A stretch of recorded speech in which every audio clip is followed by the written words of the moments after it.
Hey guys, welcome back to Legal Noggin. I'm Jeremy. And I'm Wendy. And today we're going to talk about a real touchy subject, something that affects really everyone that loses a job. And that is the anxiety and the depression, emotional distress that sometimes families go through as a result of losing your job. Yeah, and we just want you to know you're not alone, and that your job doesn't define who you are. I know these times can be really rough, and you'll get through this time. It's important to remember that because it is easy to get caught in litigation issues sometimes where you're suing the employer and what have you and feel like it's going to be a quick fix, and it's not, and it goes on and on and on, and you're trying to get on with your life. You're struggling with your family matters, struggling with finances and health care. You just need to know though that you're cared about, and there are people around you hopefully that will work with you and that will care about you. And it's not an easy thing to go through, but we wanted to sort of have this video today to explain that there are some things that you can do to find help. Wendy, what are some of the things that people can do to try to find health care? Well,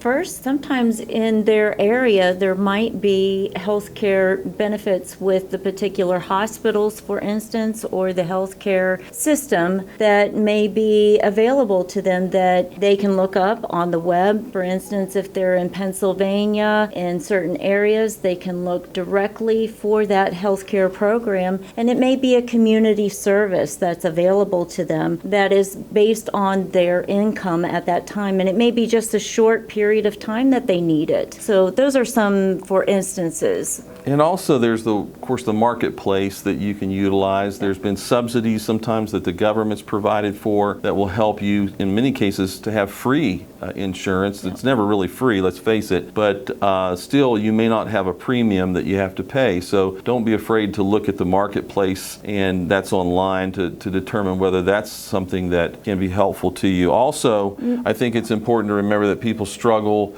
with emotional feelings, just depression and anxiety, and it's time to perhaps seek counsel from your religious leader, someone that you can speak to, a family member, a friend, if you can't afford counseling. And of course that's part of the problem. When you've lost your job, it takes away a lot of those benefits. So that's something that's important to do. You want to be able to establish that you can get through things and work through things, but to do that you're going to have to reach out and get some help, right? Yeah, don't ever be afraid to ask for help. It's really important to talk through this time, and to remember that this isn't the end all to be all. It will eventually come to hopefully a better ending for you, maybe a better situation where you're not in such a toxic environment. We're going to help if you are reaching out to us, for instance, in the Pennsylvania or West Virginia area. Hopefully we're able to help you if you've been discriminated against. But in the meantime, look at some of these other resources to help you through this time. Thanks again for watching us at Legal Noggin.